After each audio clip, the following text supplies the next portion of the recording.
in that same area, I had a newbie with me, from Texas. And I told him, I said, look, they're coming up to the trailer at night. They were knocking on the wall by my head where I was sleeping. And he gave me the, obvious incredulous, really, or seriously type. And I knew it was a little more incredible, for him to kind of fully comprehend. The next night, he jumped one outside of the trailer there. It took off, and he went one way, and the big guy went the other. And he come jumping back inside the trailer there, and he goes, something big just ran, way out there. And I didn't even look at him. I was on my computer. And then I looked over at him, and I said, I told you so.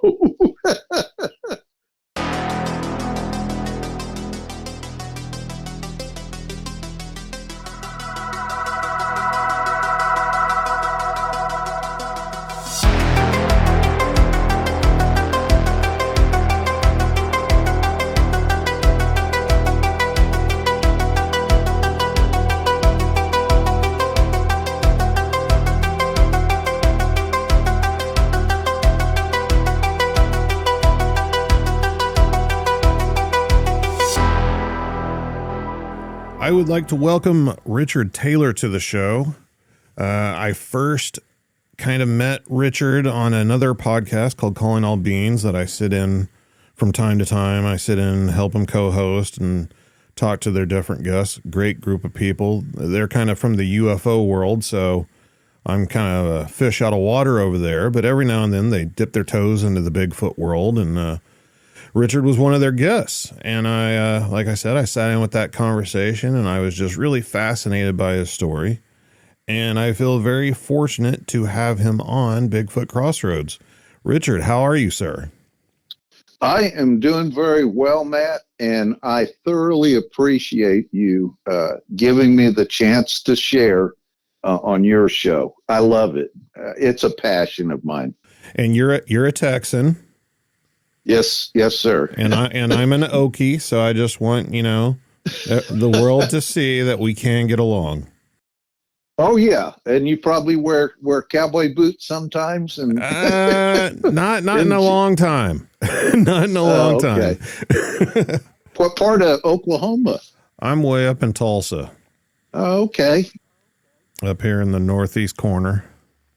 Yes, I'm very, very aware of that, and I've gotten up there near Jay, Oklahoma, which is way up there, close to Miami. Some people would call it Miami. Well, those people are from Florida. They're not from Oklahoma. That's it. You say Miami and they'll kind of give you a funny look up there. But yeah, I had a pretty good time up there with a full-blood Cherokee tribal member. My grandmother was full-blood Cherokee, Newata. She was out of the Newata area. And my mother was actually born in an unincorporated area called Iron Post. Okay. Little shack, actually. She was delivered by a midwife named Rachel Big Feather. And I show my Scots, Irish, Dutch, and German, blue eye, hazel eyes, lighter complected, showing, some Cherokee features, but the lighter, side of my bloodline, which I'm equally proud of, the Scots, Irish, Dutch, and German, as well as my native blood. It was kind of an interesting thing. I'm going to Kentucky next week with the KBRO. Charlie Raymond's the director of it. And Kentucky was the original Cherokee land before the European settlers and the president decided to move them out for their own good, and 4,000 of them died in the process. If they had the symbiont relationship that some of the Cherokee elders and storytellers relate, one of which was Larry Shade, they talk about the Uni Udalwahi, okay? And I'm my Cherokee, what little I may speak, My grandmother was fluent, and aunts and uncles were fluent. Probably a slanted English, and my pronunciation is probably horrible, but that loosely translated as forest beings of the lost tribe. And my passion is, if this was original Cherokee land and the Cherokees would leave edible roots and berries out for the big guys, and in turn the big guys would watch over them during hunting and gathering endeavors, that could easily spill into modern day, possibly understanding. So I was out there, it was over a year ago, and I was watching. I can tell you this much. It was a tall, upright, bipedal figure at about 100 yards along a thickly wooded riverbank, moving around watching us, okay? I couldn't get a clear shot because of the gaps in brush and leaves and the trees, but as it moved around, I could tell it was tall and upright, walking on two legs. I later determined the height to be about 10 feet.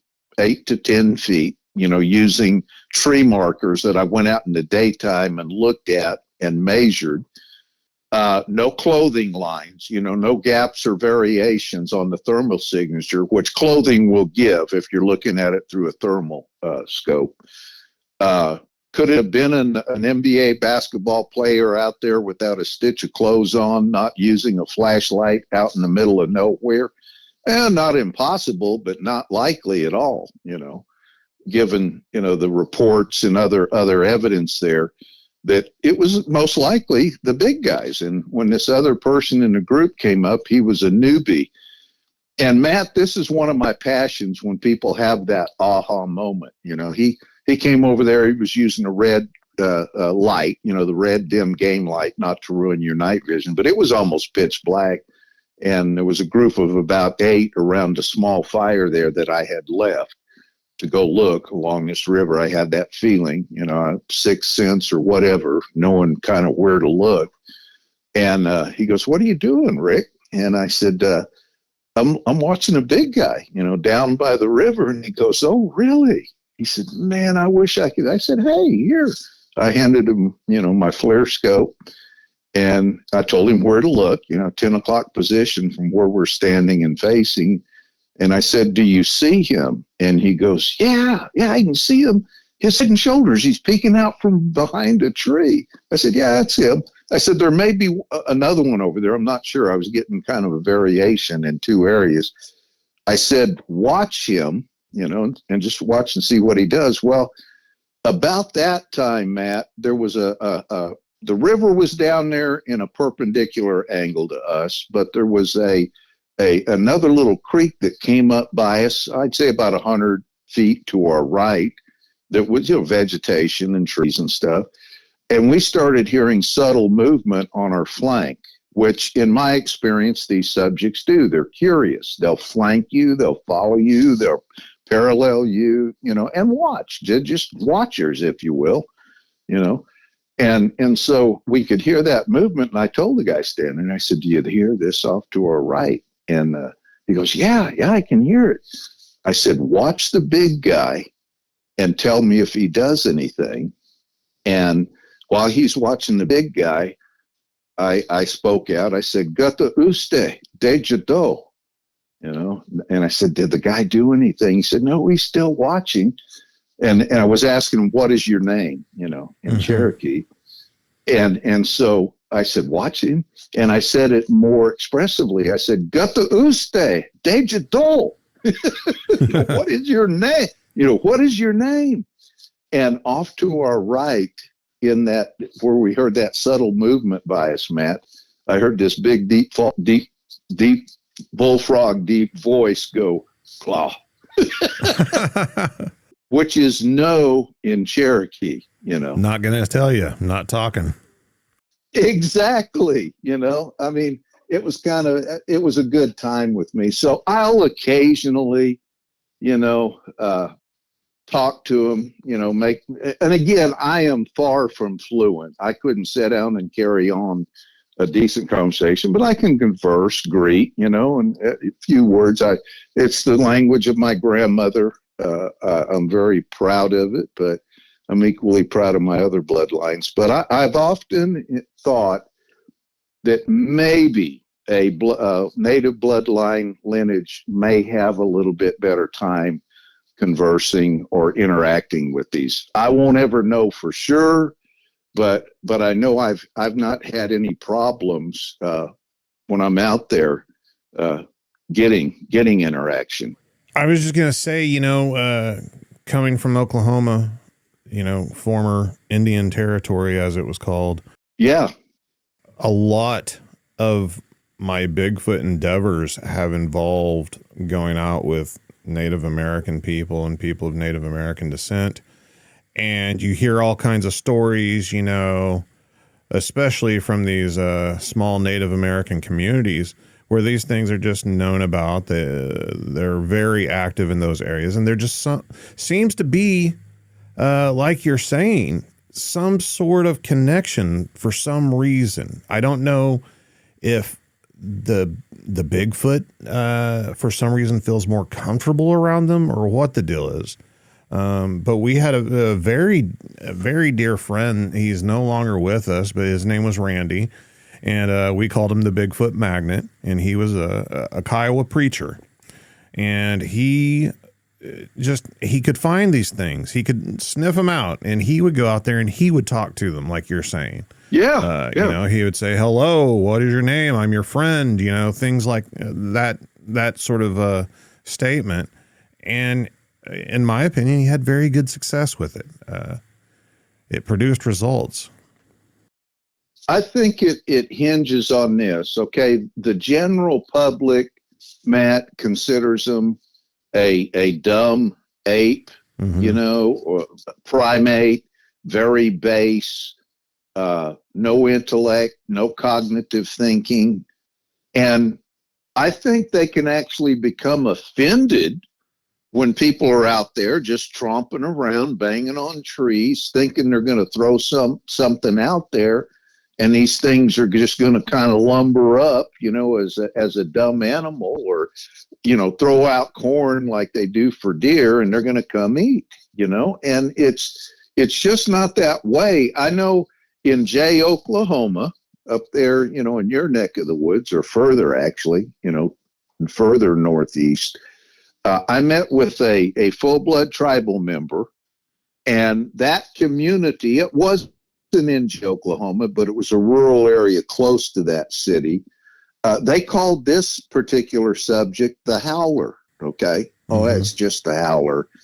And I've got a short video that I'm shooting up on a ridge on his land there, where the howler's coming up through a ravine, and he's not trying to be stealthy at all. I could hear him moving along there. And he was basically, it sounded to me like a whoop, yoo-hoo, whoop, and just like he was just singing a little ditty, while he was going up through and not any big deal. And that landowner would leave out peanut butter, and I can even send you the picture of the jar. But I was out there on his fence line, and he would leave jars of peanut butter along his fence line, property line, for the howler. And I don't know if he stood there and told him or yelled it out into the woods, but his agreement was, I'll leave you these goodies out there. And this dovetails right in with what the Cherokee did in the original land.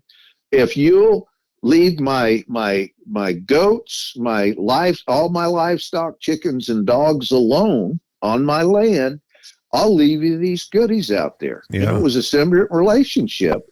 And I was walking with him, and I saw one of the jars. I said, "Is that one of the jars?" "Yeah, it's on the fence post." I said, "The lid's on it."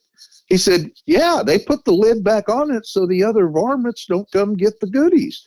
And I pulled the jar down, and I looked inside, and about 2/3 of the peanut butter was gone, but there was a distinct thumb and index swirl where they had put their big old digits down in there and, got a big glob of peanut butter out to munch on. And it wasn't a big deal there. Now, I have night vision of him in some brush, and all it is a dot. He's not out in the middle, but he was watching us at night. But I've got some good audio and video of him coming up through the ravine there.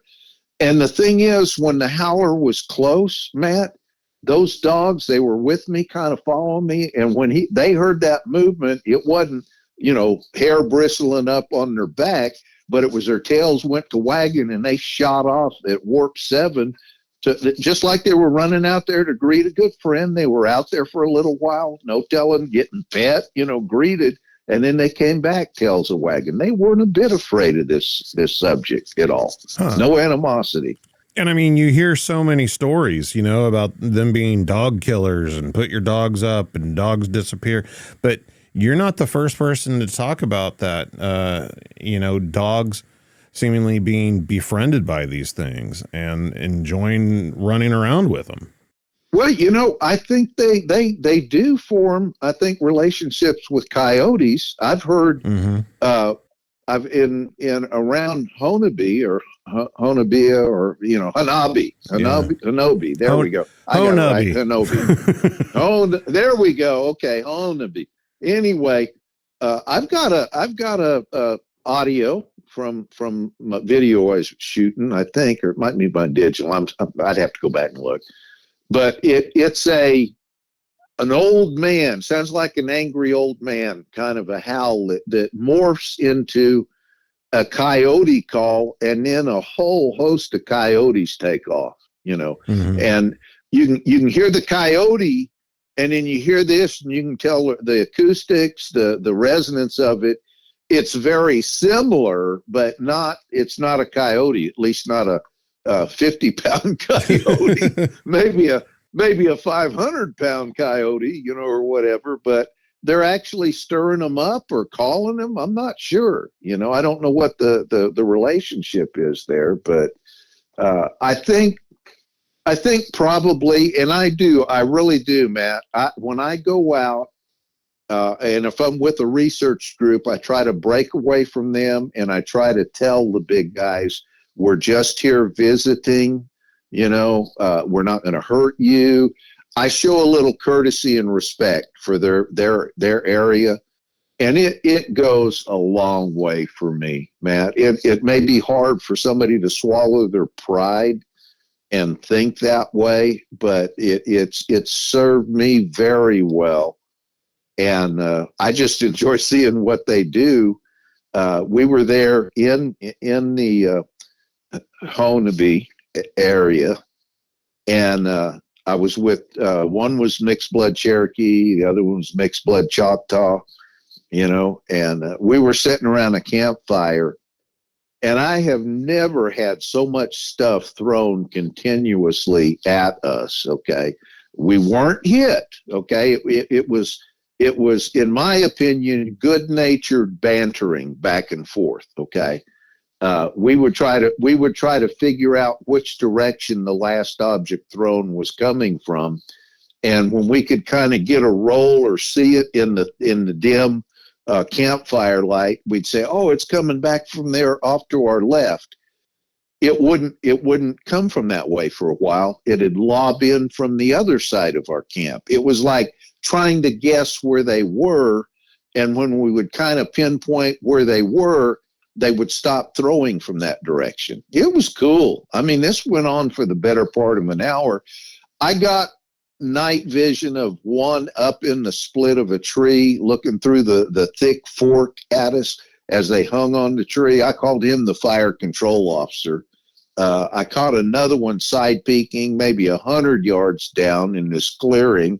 No telling how many were there, but the thing that happened is two of them were sitting in the chairs by the campfire. I had got up out of the chair and I was scanning, not trying to trick them, Matt. They knew I had the scope. I was just, panning and scanning and talking, and I'd let it rest on my chest, and then I'd pick it back up and look some more.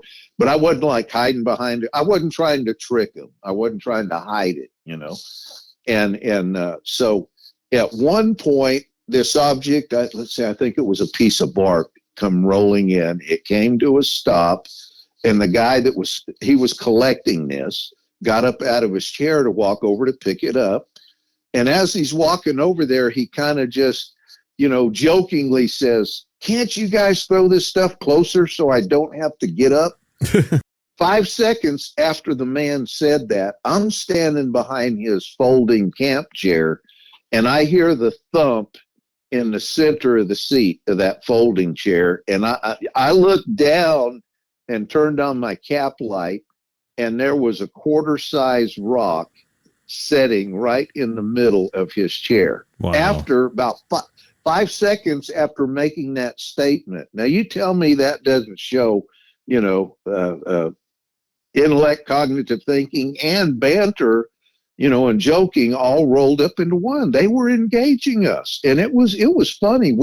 He said, "What was that?" I said, "He just put a rock in your chair," and we all three started busting out laughing. He kept the rock. He still got it, I guess. But for them to have that accuracy, also the angle and accuracy it would take to drop that rock in his chair and not have it bounce out in the way.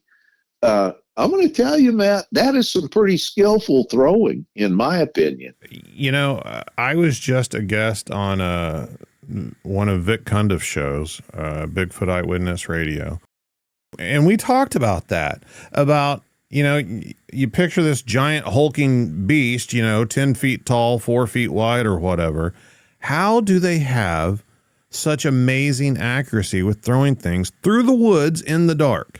And how they thread them through the limbs and branches without you hearing them there. Matter of fact, in Honeby, I was down in the river bottom there by one of the rivers, and it was either 4 or 5 newbies with me. I was selling some of my tapes and pictures at the Honeby Bigfoot conference, and one older gentleman, I had people coming up and they were looking at pictures. I had people roll their eyes like, "Oh, okay, another Photoshop joker." Yeah, right. That type of stuff. Yeah. You get that all the time. And look, it doesn't, I'm not personally offended.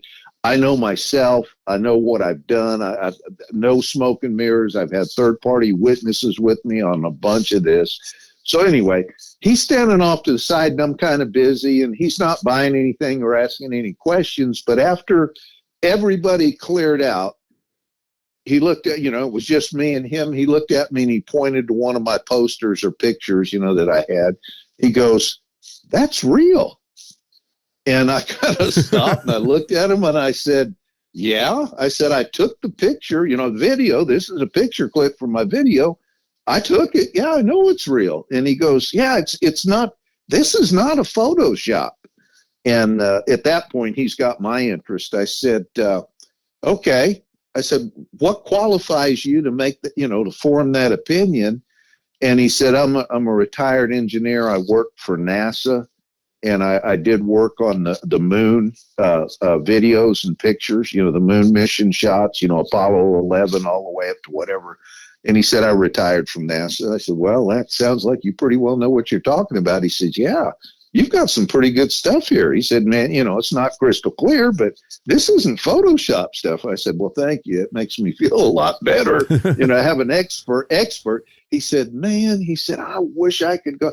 I said, "Hey, look, what are you doing after 5?" I said, "I'll close my, my booth down." And I said, "I'll take you to an area where the big guys are out there." He said, "Right here?"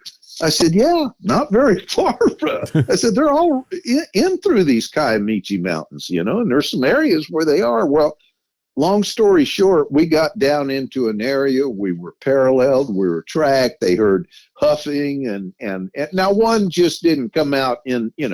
I did get a brief thermal clip of one retreating through the woods from us. It's just a brief, but it's a cool video.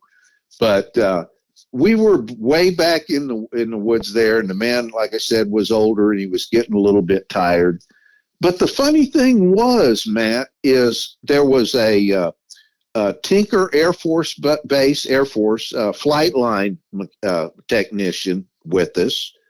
There was an active, I want to say it was a Ponca City public safety officer, law enforcement, rolled into one. Just a couple, three, and this retired NASA engineer, and a couple other guys from the festival there. I can't remember exactly what they did, but anyway, they were down in there, and they were really kind of neutral on these things. But by the time all this stuff that was happening down in there, some of them were freaking out. And the thing was that public safety officer was the most nervous, and I saw probably a grapefruit-sized rock hit about a foot behind him, and he jumped 3 foot up in the air. Okay, he was spooked.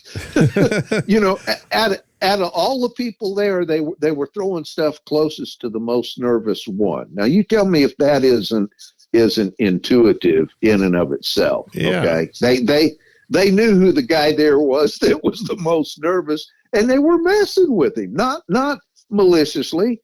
But I'm going to tell you, this is that part about threading something through the thick foliage and branches.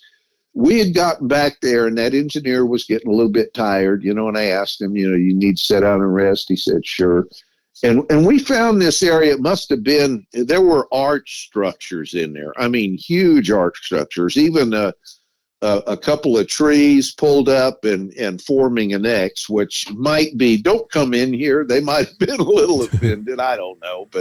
But we were standing around resting back there, taking a little break. This was about a 3 foot in diameter oak tree trunk, big oak tree. And there was a root ball or knot low on the ground, made a perfect seat for the older gentleman to sit down, and rest. That public safety officer was on the other side of about 3 foot gap between him and the other gentleman. And we were in the pitch dark. Okay. We didn't hear any, whooshing or brushing through the trees, but all of a sudden there was a loud whack. I mean, I've got an audio of it. Okay. And I raised my thermal, and the branch came in with such a force, it was still spinning to a stop on the ground when I pulled my thermal scope up looking towards the direction. But this, I want to estimate, was about 2.5, 3 foot long, 5 to 7 inches in diameter, broken branch that was thrown from wherever and smacked that tree right between the two men. Wow. The guy resting on one side of the tree and the other gentleman sitting down on the side of the tree. Now, you tell me that wasn't accurate. I mean, neither one of them were hit. Either one could have been hit, and it probably could have hurt him. Might even killed him if it hit him in the head, But that thing was threaded that close, and you hear that public safety officer say, "Did you guys throw something?" And we're all kind of in a loose group there. No. And he said, "Man, that's too close. I'm getting over by y'all." I mean, they just were messing with him. And again, nobody was injured or anything. Now, I don't talk about this a lot, Matt, in certain groups. Other than seeing the big guys, I have experienced stuff associated with them, or I have reason to believe it's associated with them, that go into an area of what some researchers have this very rigid, I want to call it expectation bias, a prejudice. They form a line in their information gathering, and they filter out stuff that doesn't fit their preconceived ideas as to what these subjects are or what they are not, rather than, not that they have to agree or accept, but keep an open mind. That's part of the recipe for a true scientific method. Yeah. That's something that really boggles my mind, and I've been involved in this for a little over 20 years now. And I've heard a lot of people push, science. We need to be more scientific and more serious about our research. Right. But if you ever had a scientist come to their peers and say, well, this was my hypothesis. This was my experiment. And I omitted all the observations that didn't support my hypothesis. Right. I mean, that would be it for that scientist. You know, like they would never get anything published. But yet that's what the Bigfoot community does time and time again. I'm not saying, I won't say that Bigfoot's doing anything paranormal. I don't know that I never observed a Bigfoot doing anything that I considered paranormal. Yeah. But I don't know. That doesn't mean they don't, or that they don't have the ability to. And if I did observe that, I would have to say I observed that. Exactly. And I don't think anybody should be crucified for it. Well, you have in some realms, and they'll even say no paranormal. I don't want to hear it. Okay, that to me is expectation bias and prejudice, and it's a glaring manifestation. A true scientific method considers all possibilities. Okay, before a final opinion. And even in the scientific method, there are points where you get additional data. You have to go back and reevaluate your opinion. Right. You know? Right. And you know, all facts and circumstances to this point may support this hypothesis and theory until anything else maybe. It's just like, what I do for a living is I do fire and explosion investigations, okay? And it comes from my first career in public safety. I spent 20-something years with the city of Houston, you know, as an arson investigator, captain in the fire marshal's office, and retired from that. And for the last 20-plus years as a private investigator, I conduct fire and explosion investigations. And you can go out and you can look at a loss or an explosion site or a fire scene, and with the limited information, maybe not having an eyewitness available, somebody was killed, or you can't locate the eyewitness or the homeowner at that time, but you go in and you forensically begin to form an opinion about where the fire started and how, okay? And you may get a pretty reliable sequence, you know, and failure scenario and stuff in your head that makes perfect scientific sense. But then the homeowner or somebody comes in and they go, oh, no, that wasn't over here. It was over there. And this was here and that. And they move stuff around in the puzzle, and you realize, whoa, you had a reliable, you know, growth and spread, your patterns matched, but things were in the wrong spot. And until you got additional information, okay, you know, the whole picture changed. Well, in these Bigfoot or big feets, you know, whatever you want to call them, people get glimpses, they get little snippets and here and there and everything. And they form hard opinions with very, very, very little empirical knowledge. You know, I mean, it's bits and pieces. But I was with these guys. We were all sitting there at a break. All of us heard the crunch, crunch, crunch of footsteps on the trail about 20 feet in front of us crossing. Okay. I raised my flare scope, fully expecting to see a thermal signature of a tall mammal on two legs walk by in front of us. I mean, I thought, man, I am going to get a good video of this. And I'm looking and I'm following the direction of the sound. And Matt, all I can see is this faint white outline on the front side of this subject. Maybe it's the air being disturbed or something, but it's a cold outline. I was in the black hot mode. I was expecting to see a dark figure. But as that line moved, I could clearly see the tree trunks, the rocks, the vegetation, their heat signatures, this thing did not even block out the thermal signatures. And yet, all I could, at the time, you could hear my very incredulous, I see something, or so. I mean, I'm trying to digest what I'm just seeing. This thing's actually cloaking in the infrared spectrum of light. Basically, it was cloaking, and yet everyone there could hear it walking right by in front of us, about 20 feet in front of us. And I've got a audio and video thermal clip of that. I don't share that with a lot of people. You go into this cloaking issue, and they'll cut you off. They'll tell you, forget it, time out. I mean, how do you explain it? You have thermal footage of what you believe, and I'm not saying it's not, but you have right. thermal footage of these creatures, whatever you want to call them, where they are showing up on thermal very clearly. Yes. And then you have this situation, right? So why is this one different than the other ones? Why don't they cloak all the time? Can some do it and some not? What are these all Bigfoot that are doing it, or are we just thinking they might be Bigfoot?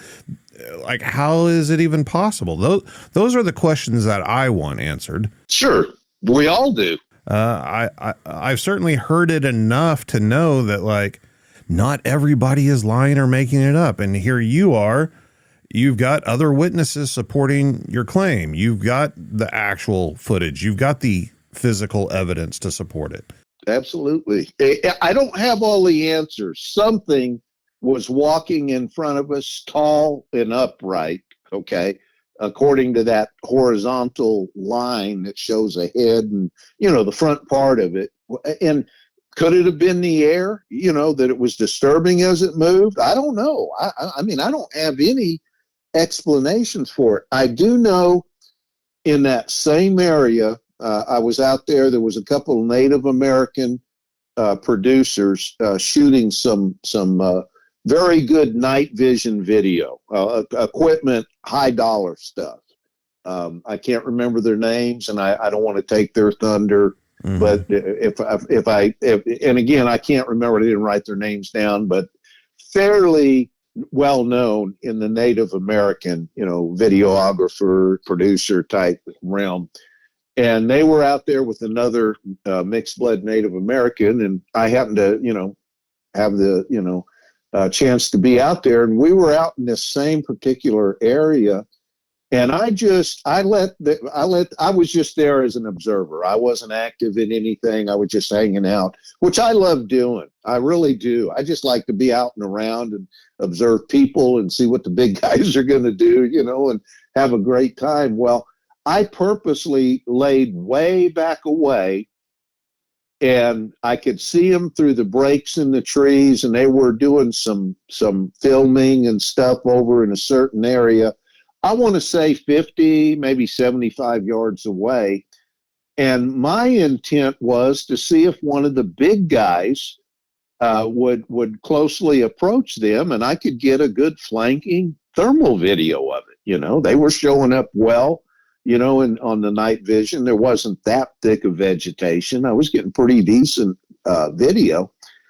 And I saw one of the guys move further out from the group, and I'm watching him, and I could tell he might be hearing or seeing something. I was too far away to hear, the verbiage or audio of them, but he reached a point. I could see him scanning with his camera. It was not super bulky, but it was a lot bigger than a small camcorder.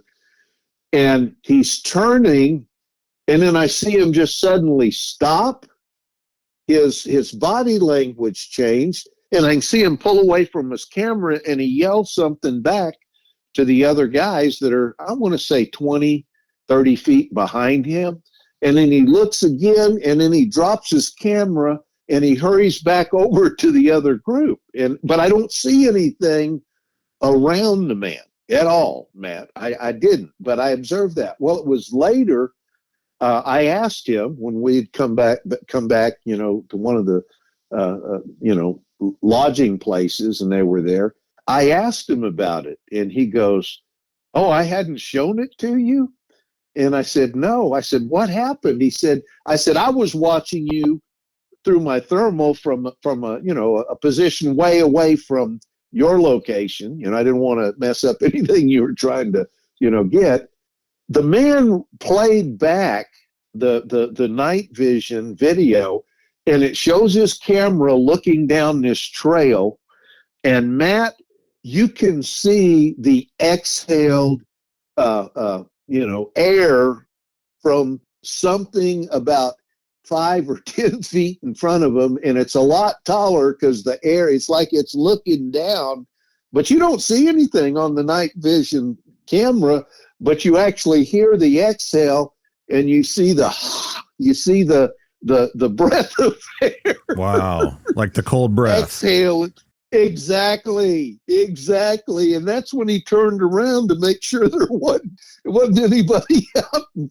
He freaked out. Well, I didn't. Number one, his camera didn't pick it up on the night vision, and I don't know what spectrum. I mean, it's above my pay grade exactly what he was using, but it looked great at night. But you can distinctly see that cold exhale breath from something standing about 10 feet in front of him.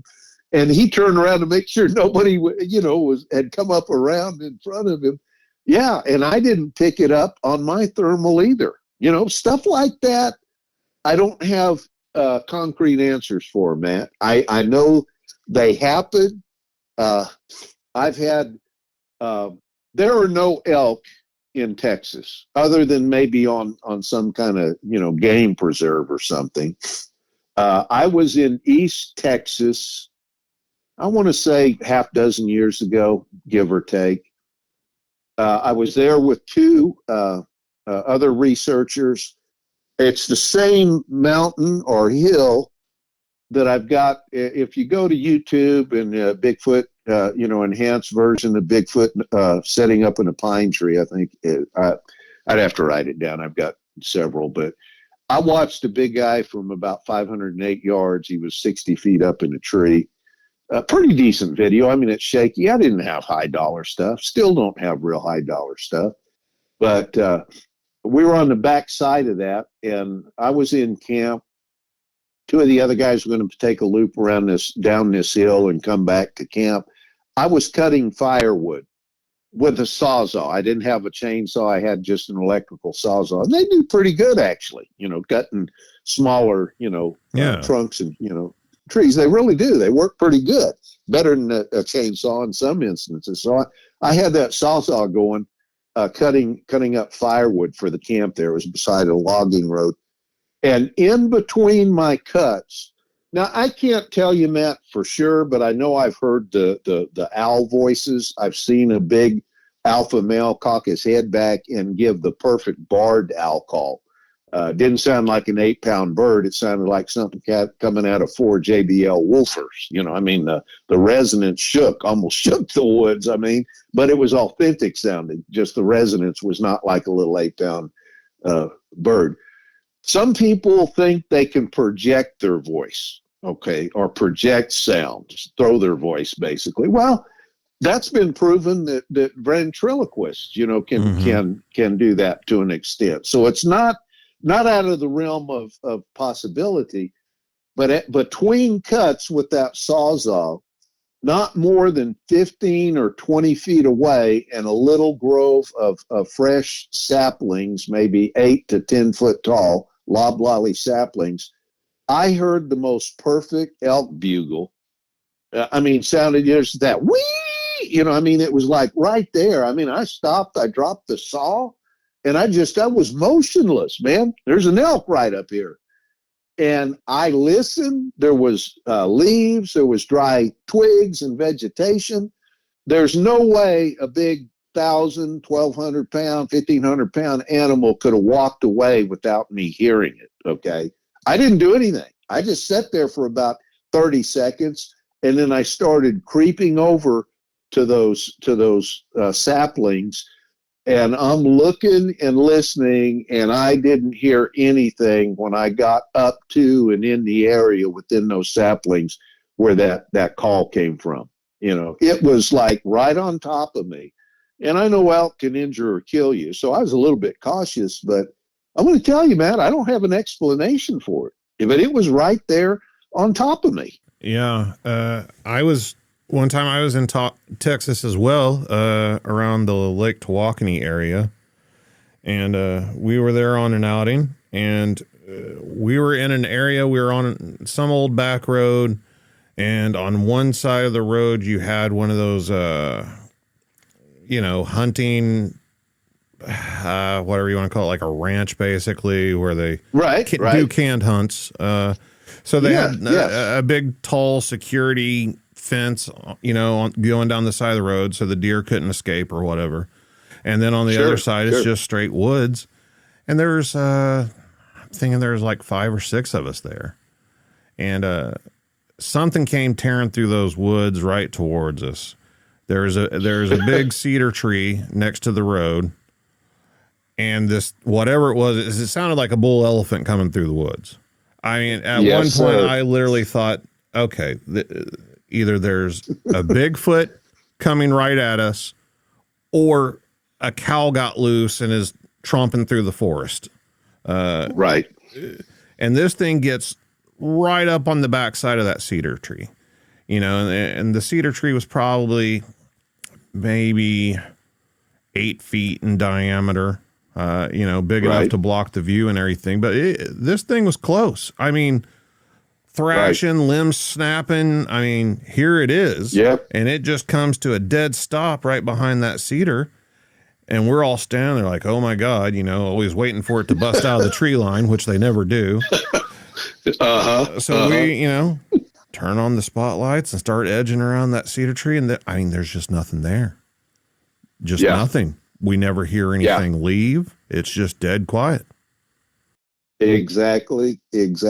I mean, that doesn't freak me out like it used to, because I'm going to tell you, Matt, I've had so many twists and turns out there that absolutely nothing surprises me. I could go into a lot more, and I really didn't want to go on the paranormal slant, but the bottom line is this: I enjoy the ride.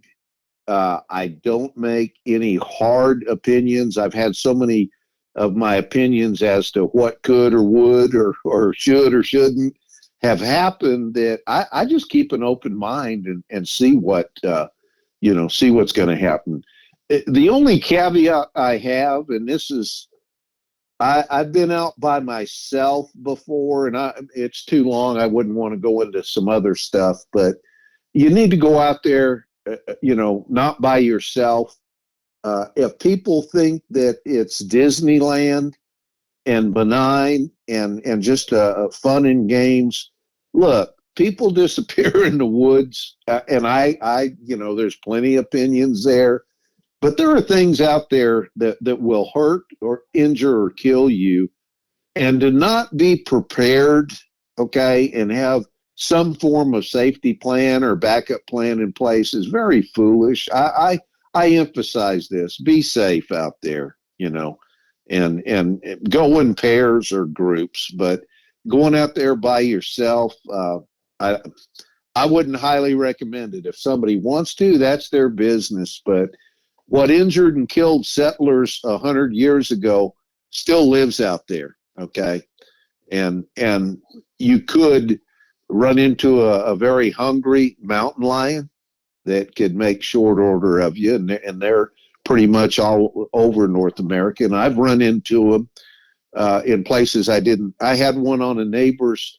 We live south of Houston, and it was about 3 a.m, and it was a rural, not just, it's completely out in the middle of nowhere, but it was a sparsely populated county road, with houses, peppered along the way, but heavily wooded. And it was at about 3 a.m, and my dog started tearing it up, and I looked out the bedroom window expecting somebody to be messing with my car parked there in the driveway. And if it hadn't have been for the nice, beautiful, full lit moon night, I'd never noticed this animal. But I looked up at the moon that was right over the neighbor's house, kind of, it had lit up the driveway. I could see there was nothing there, but over the hip of that roof walked a cat, okay, at kind of an angle over that roof. And it had a tail. It wasn't a big bobcat, and its back was half again higher than the turbine vents on that neighbor's roof. It was a large cat with a tail slinking over that neighbor's roof, no more than 20, 30 feet away. Okay. Wow. I mean, not something you would expect to see, in that neighborhood, in that area south of the Houston metro area. But that cat was there, and it was on the prowl. Okay. I'm just saying, you can run into things out there that not safe to run into, man. I'm not trying to scare people. I just be aware. I agree 100%. Obviously it makes for good radio or TV or whatever to put out these stories about, people getting taken and murdered by Bigfoot and Dogman and everything else. And I'm not saying that doesn't happen on occasion. I don't know. I don't want it to happen to me. But there are plenty of things, like you were saying, plenty of things out there before we even get to that part that can certainly take out a person and make you disappear in a hurry in the woods. Yeah. And let me give you, I've been attacked by feral pit bulls out in the woods. Oh, geez. And, something, I think it was a grower's plot, in a county park, and he had the dogs there for protection, I guess against competition or whatever. And I, fortunately, being honorably retired law enforcement, I had one of my 45s with me. And it was all, I mean, I'm out there scouting out white bass fishing spots along this heavily wooded creek, in an area where my son and I had our first experience, and nice blue norther had blown in, cool, crisp, dry air, north wind. I was walking south along the creek on a side trail, and all of a sudden I heard this loud growl, maybe 75 or 100 yards away. The trail I was on was paralleling the creek by about 7,500 yards. And I looked the direction of this growl, and there was a trail paralleling the creek. And up this rise broke a pitch black pit bull. Okay, good size, barrel chested, and he was half running, loping, nose up in the air, growling and kind of barking, snarling. I could tell he was getting my scent. I was north of them, and it was I was north of him. North wind was blowing. Behind him, right behind him, was a tan pit bull and a marble, almost looked like what a calico cat looks like, tricolor. Like a brindle. Yeah, exactly. And all three of them were kind of half loping along, noses in the air. And I just, look, without thinking, I had my 45 out. I checked the clip. I clicked it off safety. And I went, there wasn't anywhere to run, hide, or climb. I eased back behind a way too skinny pine tree, and I just watched. Well, as they got up to the intersection of that trail, that big black one glanced over, and he caught sight of me. He immediately turned 90 degrees straight towards me, ears pinned down, and he hit passing gear. He was coming at warp 7 at me. And I drew a bead. He wasn't zigzagging. He was coming straight for me. I got a good clear bead on him. And in my head, Matt, I said, turn, dog. I don't want to shoot you. Turn. Stop, And I probably let the dog get far closer to what most people, they'd have probably been busting caps immediately. I was waiting, but at some point, the alarm, I guess he got within 20, 25 feet of me, and the alarm, in my head said, too close. And as I practiced at the police range many times, I double tapped, boom, boom, quick double tap. And I never saw, I was so focused in on the lead dog, I never saw the tree that had fallen across the trail. And there was about a foot gap it was about 2 feet in diameter, and there was about a foot gap beneath it. As I double tapped, that dog kind of dipped down. I don't know if he was dipping down to jump over the tree or he was dipping down to go under the tree. But my first hot shot hit right at the top of the tree, and I could see the dog's eyes close and his head kind of squint and turn to the side. He squinted, turned his head to the side. I think pieces of the bark or whatever hit him. He skidded to a stop behind the tree, and my second round hit it dead center. I'd have hit him once out of the two or both shots. Didn't hit him, though. But that loud boom, boom startled all three of them. They did a 180. And they took off. I thought in my mind I could have dropped one or two on their turn, but as long as they were retreating, I didn't want to kill them. I'm a dog lover. I've been around dogs all my life. But they fled. When they got back to that trail and turned south, I could hear a voice yelling. So I got as best I could behind the tree. And this old, he looked like a troll, very grisly guy. Had no gun or anything in his hand, come up and called the three dogs to him, and they were all on him and licking him and everything. And he finally caught sight of me, and I said, "Hey, look, your dogs attacked me. Hold them right there, and I'll get out of here."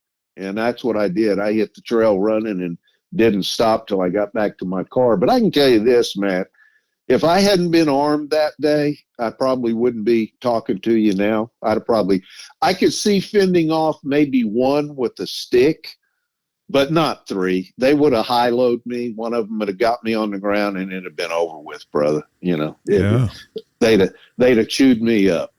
A buddy of mine, one time, we were down in an area which you just returned from, as a matter of fact, and yes, he was waiting on some plaster cast to dry down in a creek bed, and looked up just in time to see a feral hog running up on him. Oh, yeah. And yep. It knocked him down, and the fight was on, and luckily he was able to get back up to his feet and get away from it. And it took back off. It was probably, a mother with some piglets or something, but yeah, you never know. You never know what's going to happen out there. Well, those big boars, and I've jumped some out here, in that area of the cedar trees. They got some pretty good tusks. If they rip your Achilles on the back of your leg, they can cut your legs out from under you, and then it's all over. Well, this one put a big old gash in his leg and a rip up his jeans. Wow. Yeah. Wow. Fortunate, very fortunate, very fortunate. Yeah. And in Oklahoma and Texas, the feral hogs are a big problem.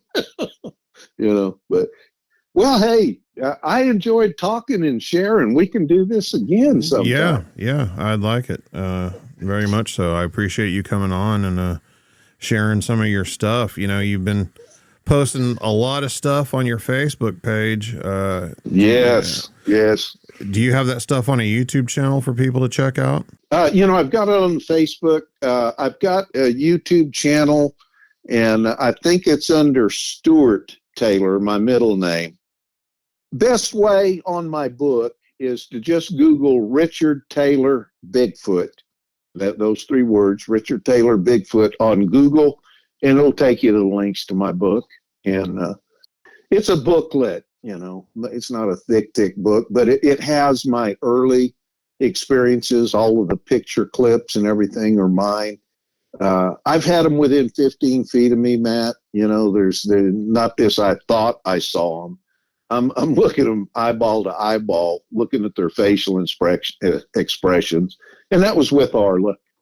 Once in a lifetime experience, man. It changed my whole thinking about these subjects. And a little bit of courtesy and respect goes a long way with the big guys.